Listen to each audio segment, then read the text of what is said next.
Well, hello there, all you wonderful avid readers. I am so excited to have my friend Allen Brokken here today. Welcome, Allen. It's so good to have you. I'm so excited to be here. I'm almost don't have any words. Well, good. I love that. Well, you're going to have words because I'm going to have a lot of questions No, for you. I gotta bring it. Okay, so we're going to be talking about this wonderful series. The first one is Light of Mine, and it's in this wonderful series. We're going to be sharing about more about that in a second. But first, just tell us a little bit about yourself. So hi, I'm a homeschool dad for the last 13 years. I've got a high schooler that's just about to graduate, the third and youngest. My wife and I have been, like I said, homeschooling for a long time. I work outside the home in IT sales is what I'm doing now, but Mm. I've been in IT for 26 years. So, my writing has been a secondary thing. And then, like, you showed Light of Mine, the first book. Um, the rest of them have come up over the last 12 years. It's taken me that long to kind of get to the point that I have what I have today. Oh, good. Okay, so I'm going to show all of them. So we have Light of Mine is here, and this is book one. Then we have Still Small Voice is book two. We have book three, which is Fear No Evil. And we have book number four, which is Armor of God. And the covers, first of all, are just so amazing. And then you also have a unit study to go with them. So, which I love so much. And we already have a question. So, Kristen asked, how do you juggle a full-time day job and writing as you're working on these books? Well, so a lot of it just has to do with the fact that I'm an early riser. I was in the Mm. military, and so I had would get up at 5:30, 6 o'clock every day just because that's how my body's wired. And so I have a work back plan I work against to make that happen, where I'm writing sometime between 5:30 and 7 every day. And then I used to travel for work a lot. So the first three books in the series were pretty much written on airplanes. I learned how to write on my phone. And That's so, amazing. I just have to say, I can't even wrap my mind around that, but go ahead. so if you realize I'm kind of a bigger guy, and so people really didn't appreciate my elbows in them while I'm trying to type on my laptop on the airplane. And so I learned how to kind of type around on my phone. And so a good half of Still Small Voice and maybe three quarters of Fear No Evil were written on an airplane. That is so cool. So I was just traveling to a conference and I'm trying to write on a plane. And, my laptop can't even be open all the way. So it's kind of like leaning like this, but I don't have to really see. I just need to get my phone on the screen. Mhm. And then the person in front of me put their seat back and it was like crunching. I like how like we get my laptop out from under this where it's getting smashed and the people sitting next to me were like because we for sure all of us thought it was just going to break my laptop. So I am so impressed that you were able to write that on your phone. Well, and that's the thing about, like, COVID locked that all down, so I didn't travel anymore. Actually, my recent book that I just sent off to my editors, the hardest book I've written because I had zero travel. And so, managing the house and all that, like it was complicated to find the time to write that book just because I didn't have the road time to work on it. Oh, wow. Okay, that's so I'm just impressed. Now you have me speechless because that's okay. So let's talk about let's start by talking about Light of Mine and just your heart for why you want to write these books. And I am so impressed with them. I will get that to that in a second, but just share your heart behind them. Well, so a long time ago, like 2009, seems like forever ago, I started traveling for work. And I had this horrible moment where I'm on the phone and my kids are like, "What did you do today, Daddy?" And I just I had no words. They did not want to hear about RSA 2048-bit encryption, right? Like my kids did not want that. And I was just stumped. And so I started playing a little game I call "And Then What Happened," where I'd throw out Mm. something about their animals. You might be able to see them in the background. There's some stuffed animals back there. Oh yeah, is that the frog? Is that the Yeah. rainbow frog? Yes, this is And then the turtle. duck? Yeah, duck and the kittens around here somewhere. But anyway, So I'd be like, Sparkle Frog jumps on your head. And then my son would say, "Well, and then what happened?" And then we would come up with a story, or they would start to run the story, and then I'd say, "Well, that's true, but then this other thing happened." And over Mm, time, it kind of built into, well, there's a tower, and there's this and that, and but at the same time, I was also reading a lot of like deep theological stuff. I was reading this little tiny book called "Experiencing God" by A.W. Tozer, and it was just a hard book to read. But I was thinking about these things. And it's like, how would I explain that to a 7-year old or a 5-year old? Like, how do I? And so I really wanted to incorporate that into the writing as we went along. The Holy Spirit, throughout the Bible, it says, and then the Spirit of the Lord came upon someone. mhm. Well, what does that look like? And you've read the books and you know it. That's kind of a thing that happens in the stories, right? Yeah, and what I love is you were able to take like these spiritual truths. So let's talk about the light because I think I don't want to. It's so hard like sharing about a book, but you don't want to give too much away about the book. No? Right. So we'll just share what's maybe in the first couple chapters of the light one. But so light is represented. They ended up building this lighthouse and they're trying to fight off darkness, and the light is in them Yeah. and their parents are teaching that the way to fight off the darkness is the light that's in them. And I think I'm just sitting there as I'm reading along. And well, then I started reading, then I got the audiobook, which I will jump in here and mention because it is so well done.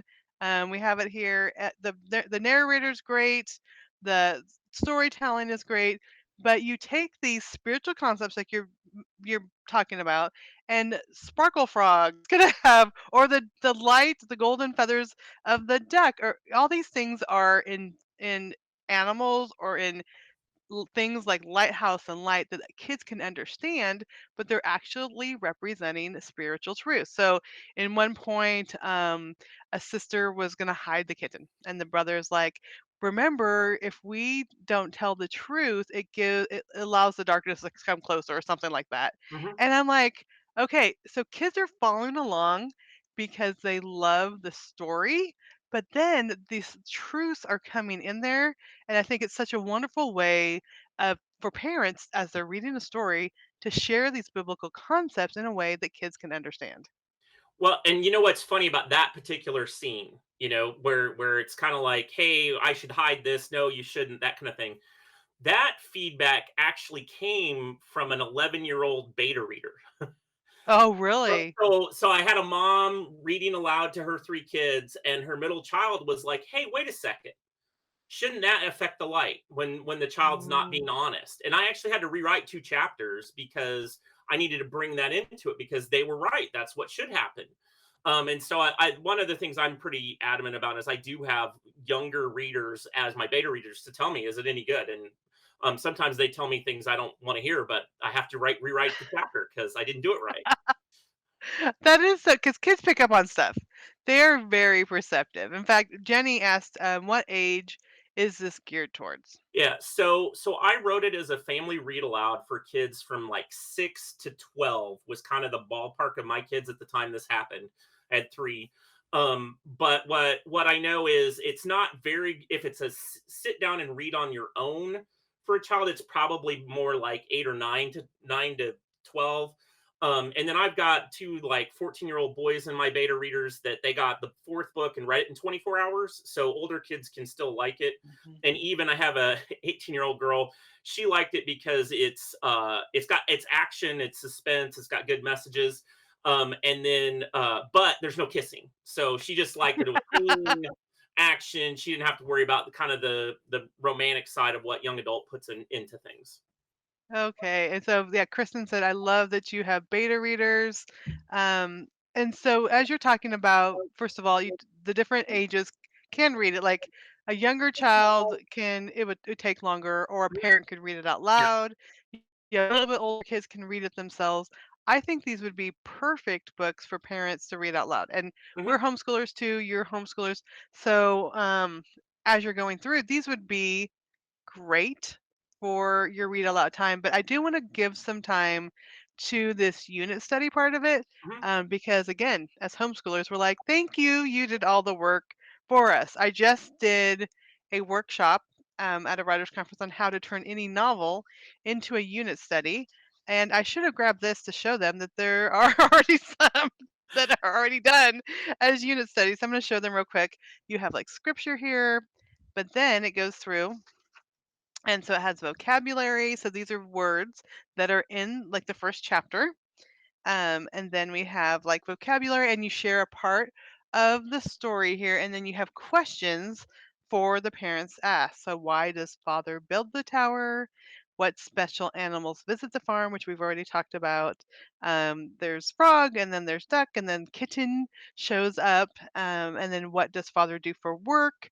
And so the kids, as they're going through, you're already again doing the work for us as we go along. And then, okay, I'm going to go pass. So after you do 4 days of those types of things, then there's also the memory verse, but there's activities for the kids to do. So you know the homeschooling market because this is something that would work perfect for it, but it just doesn't have to be for homeschoolers because I think any family, if they're doing read out louds during like after dinner and stuff, this is something that they could also go along.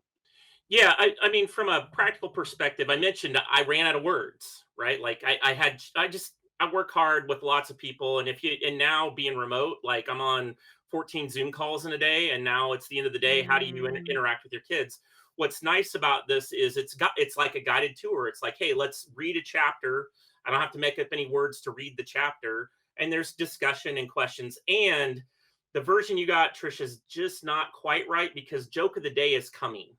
So if you order now, I can get you the joke of the day insert being added to it because dads need that Oh, too. fun! I love that. So, can you tell us one of the jokes? Do you have any of them memorized? I have the insert right here. Let's see. Day one is why did the scarecrow win an award? Why? He was outstanding in his field. That is great. I love that. So, see, you include the dad jokes in there I for do dads to use that's or what I moms to do. use. Yeah. That is so great.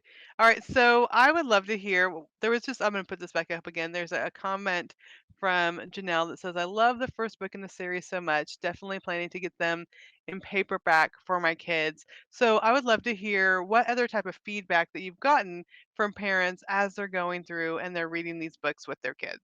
Well, so one of the big things is each book has a different like Christian value to it. So the first one's discernment.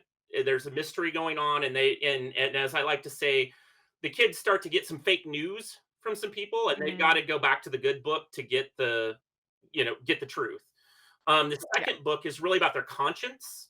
And so, I'm not to give away the story, but they feel led to go do something, and the grown-ups in their life aren't allowing them to do that. And so, they're trying to deal with their conscience. The next one, they end up lost and alone in a valley of darkness, and so they need the Mm, courage, and they got to pray for that to fear no evil. And then the last one is really about finding the armor of God. And so part of what I was trying to do was take some of these core values we hope our children have and weave that throughout the story to make it really stand out. The other thing that happens along the way as kids go along that I've gotten a lot of really positive feedback on was there are a couple of I'll say conversion stories, or the kids have to mhm. actually share why they believe in the light and their faith with others. And I got to say, the hardest thing I've ever written was having like a 5-year-old tell somebody about God, Jesus, basically.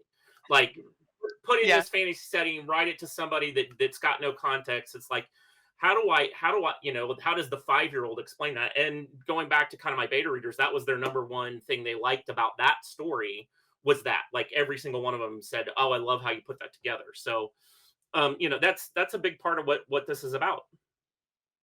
I love that so much. I'm gonna show the covers real quick again because I kind of flew through them. So this is Light of Mine, and the characters are kids. Yeah. So I mean, the parents are involved partly. Don't want to give too much away, Well, but the main Trisha, characters are children. yeah, Trisha, it's middle grade, so the parents have to Yep, disappear under mysterious circumstances. exactly. And then they're hungry when the Yeah. parents disappear. That's the first problem. We have to feed ourselves. Okay, look at this, how beautiful these covers are. I mean, I think they are so well done. That's the book 2. Book 3, again, you can just see that the action there's gonna be some action here. And then I love this. This might be my favorite cover. Well, this was the hardest one to make because my cover artist did not have a menacing figure dipping a shield into a molten lava. Yeah, look in the back. I wanted to say because from here, you can't really tell what they're looking Yeah, at, so I was trying to get it close yeah. enough to see. Well, Yeah. so the thing about that is, so the real live Lauren, right? I had conned her into being my model for that. Basically, she put on a big cloak and some black costume stuff, and we've got all these green screen photos of her standing on top of this table doing this. It took a long time to put it all together. So she's such a good sport. Yeah. So you're really getting all involved if you're, actually creating the images that are gonna go into the covers. Now there's 4 books here now. Uh-huh. So and you mentioned number 5. Can you Well, tell us a little bit about that? yeah, so the fifth book, Wellspring of Life, is actually titled for our homeschool co-op. And we our co-op is Wellspring Community, and knowledge of the Lord is Wellspring of Life. That's kind of the title of the Mhm. book and what's going on. Um, and what's going to be amazing is you and I have already worked out that I'm going to launch that book on this call in the fall. So I'm really excited about that. I won't tell you anything though because it's all spoilers. Like at this point, we're fifth book in. Anything I would say is a spoiler. You like read the first Yeah, 4 and it and doesn't then make be sense. ready for book Yeah. 5. And then God willing, book 6 will be out the next November. So every year I tried putting 2 books out in the same year, and it's just too much. Like I just can't do that. So I've had to pace myself a little bit. Yeah, and because, this is still the full-time job thing. That's Yeah. my husband does the full-time job and drives me to conventions and Hmm. then has to sit up in the room and do his full-time job while Yeah. I'm doing my work. Yep. So we're thankful for that. All right. So you have this series. You mentioned there's 6 books in the series. Have you any ideas for other things that you're going to work on? How much can you share? Well, so this is brand new, and it's not very well defined. But I wrote a chapter for the second book that involved this young boy named Samuel that didn't make it in the book. Like if you're a writer, there's stuff you have to cut out because it takes Mhm. too long or whatever. So there's this whole chapter that's got this new character named Samuel in it, and so I'm going to have some Samuel stories. And these will be right now in my head. There's 10 of them, one for each of the fruits of the spirit. And he's going to go on these adventures where he's sort of being encouraged to do the opposite of the fruit of the spirit, and how does he overcome that and live out that. Same world, same kind of allegory that's going on. Cameos from the kids from this story, but the idea that's going to be written more like a chapter book. So these are about Mhm. 65,000 words. This will be more like 25,000. So, quick, easy read for a new reader is the idea. And from what I've seen, there's a lot of desire for books for boys right now. So thought I'd do a try at that. Yeah, absolutely. And I think there are my youngest is 11 years old. Hmm. And it's hard to find books for boys that they can read on their own level. Hmm. Although by the time you get to those, he's going to not be 11 anymore. But I know there will be 11-year-old boys or 10-year-old Yeah. boys or 9-year-old boys that are really going to appreciate them. Yeah, well, and that's the thing. I'm on the fence because part of me says I should probably write young adult, given Mhm. if you look at the actual scripture that precedes the fruits of the spirit, it's kind of like those are some really adult titles or concepts. And so I don't know. I will have to see how this develops. God kind of takes you where he's going to take you. Exactly. And maybe you do both. Just in your spare time, you could write the ones for younger kids, Yeah. older. Yeah. So we're just gonna keep you busy. Your readers will just be wanting more Well, and more. God willing, I've said this multiple times. God willing, I will put out a book a year until I pass away. That's kind of Mhm. my thing. I love it so much. Okay, so, I would love to hear just generally, like, how you even got started writing. because I mean, a lot of people say they want to write a book, and you mentioned, on the phone, the stories going back and forth with your kids and getting those concepts down. I mean, was that when you first started, like actually writing the stories, or before that, did you have interest in becoming a writer? Well, so when I was in grade school, like second grade, I had a short story that got put in the newspaper by my teacher. She thought I did a good job. And my sixth grade teacher would write the annual prophecy of what their kids would do in 30 years or whatever. And I was a writer as far as she was concerned. Wow. So Okay, yeah, that's pretty cool. Yeah.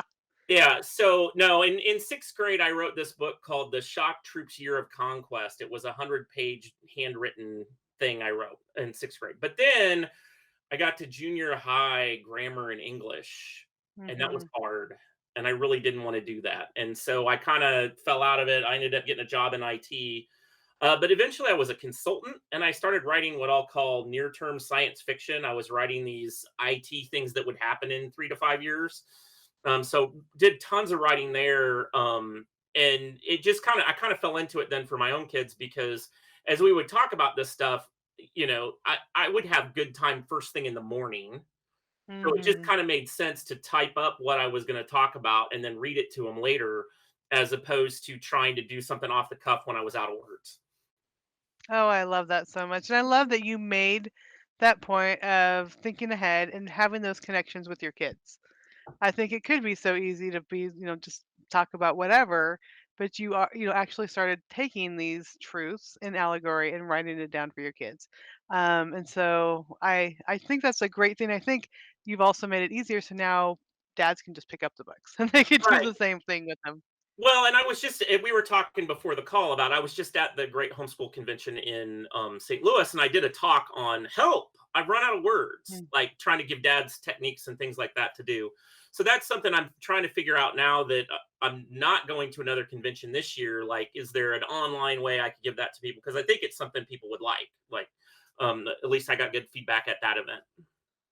Yeah, it might even be something you record and put on your website that would just encourage parents, because I think so many times we see the darkness, which is exactly what your books are about, keeping out the darkness. But it's hard to explain concepts to our kids, and it's hard to explain biblical truths to our kids. Sometimes we don't even know where to start. And so if we could start with a fictional story, and then like we were mentioning in the unit studies, and then it goes into how people are treated, and I mean, you're answering questions about the books, but these can go into everyday questions that apply to kids' real lives too. Well, and what I think is really important about this too is it's written for that broad range of little kids to older ones. But when you get to 10 to 13, they move from that grammar stage into that the next stage of development where they have questions. And the reason they're asking why is different than why they asked why when they were 3. Mm, When they were 3, there was this infinite whys, right? That you just had to deal with. But when they're 11 or 12, they really want to know why because they want to be able to make their own decisions in their own way about that. And so I one of the reasons I like the unit study bit is there are some trickier questions in there. There are some things worth having discussion with your kids about. And that's kind of the goal is to help parents realize, hey, they're not going to just accept just because I said so anymore. right. And that's normal. That's okay. I mean, they're not just being willfully disobedient. A lot of times they just don't understand, and they're asking you, "Help me understand." They just don't have the vocabulary to say it like that. Right, because not only do they have to understand for themselves, but they're going to have to say something to other kids Right. or a teacher or someone else, or to see, like, okay, this is what other people are saying is right. This is what my mom or dad told me was right. I don't even know how to articulate or know what to say to prove my point. And so I think Right. I love that you're teaching them these things, not just because, like, why is the sky blue? Where does your food go when you swallow it? I have a granddaughter that's 3. There's all Yeah. the questions right now. It's truly Exactly. is they're building their worldview. Mhm. And the more we could help them build a worldview where they can understand. And my husband is great at this. They'll have these questions and I'm like, oh man, this is like opening up a can of worms and I really want to go to bed right now. Like, but he's great. He'll just sit there for an hour and Mhm. just explain things and talk things. And I think that's such a good thing because kids need to know. Because then when their friends say something, they just had this conversation and they might not relay it in the same way. But if you're giving them that foundation of truth, it's something that they'll actually have that they could turn to and that they can go to. And so again, it's wonderful when these things can come up in the concepts of books, the light and the darkness, and even the people fighting the darkness weren't always didn't have the light in them, and they were having to explain those types of concepts. I mean, it's just we're able to share things in ways that kids can see lived out in the lives of the characters instead of just concepts that's hard for them. Right. Well, and I especially wanted to show how the children could question those in authority, because Mhm. there's the people in authority that show up in these books over time aren't all believers, aren't all necessarily even saying things that make sense to the kids, Right. and falling back on the good book, right, periodically to go, no, that's not what it says, or no, that I think you're out of line here, and here's why. And I think that's important for kids to be able to know they can fall back on that and go, that's not right. Yeah, so good. I cannot believe how much time has already passed because I could we could just talk about these things. I'm going to show them again, but then I want to ask you about some of the books that you love. So again, book one is Light of Mine. Book two is Still Small Voice. Book three is Fear No Evil. I have to look before I'm holding them up. And then book four is Armor of God. And then again, there's the unit study that goes with it. And so, Alan, I would love to hear some Christian fiction that you've read and that you really enjoy.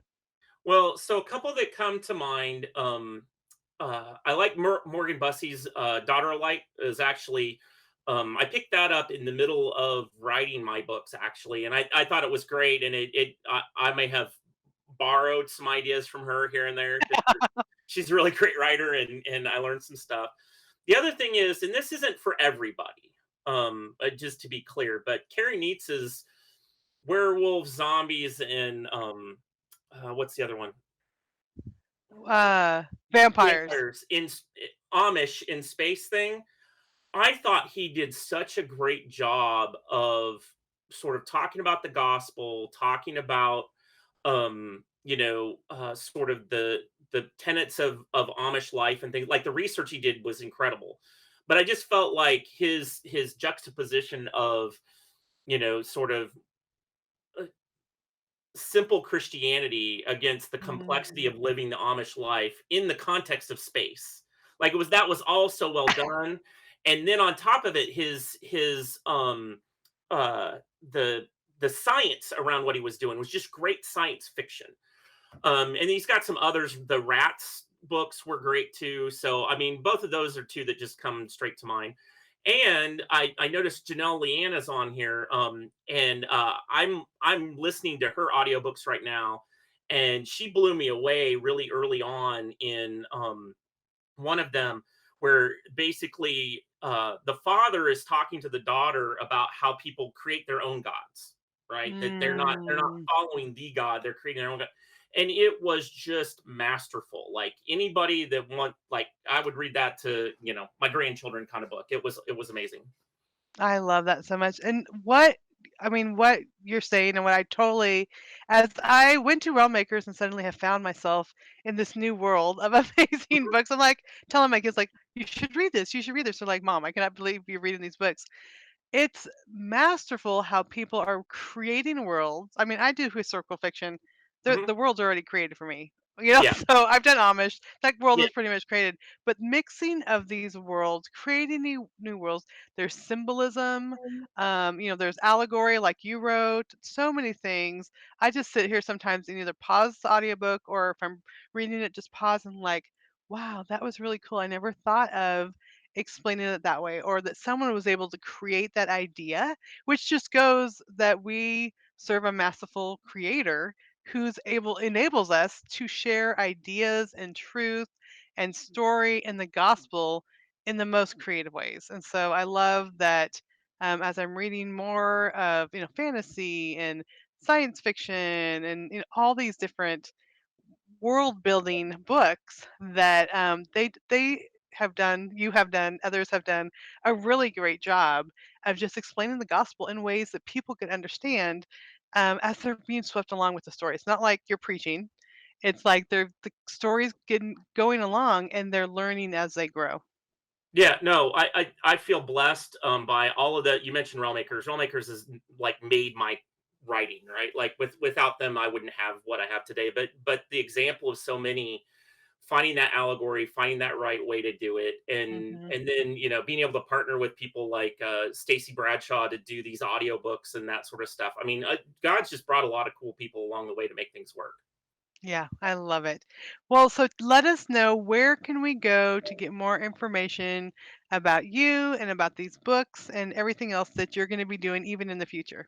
So if you go to allenbrockenauthor.com, that's my website.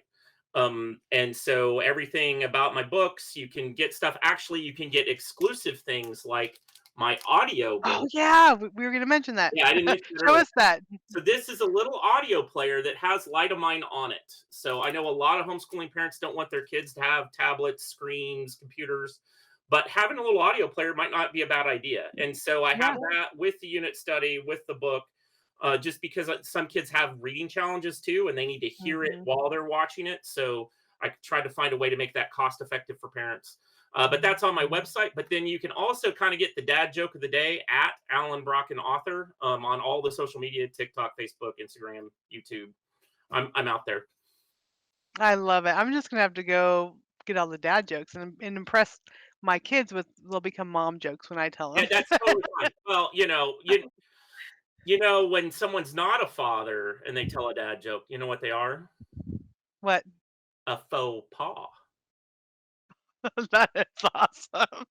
You just are able to come up with them. It's That just just cracks it's me just what I up. do. It's just what I do. I love it. All right. Well, Alan, thank you so much for being here. I'll hold the first book again just so they could see it, remember what it is. But thank you for being here, and thank you for all that you're doing, even in the middle of your life and your busy work. Thank you for sharing these stories with us. Yeah, I'm glad to do it.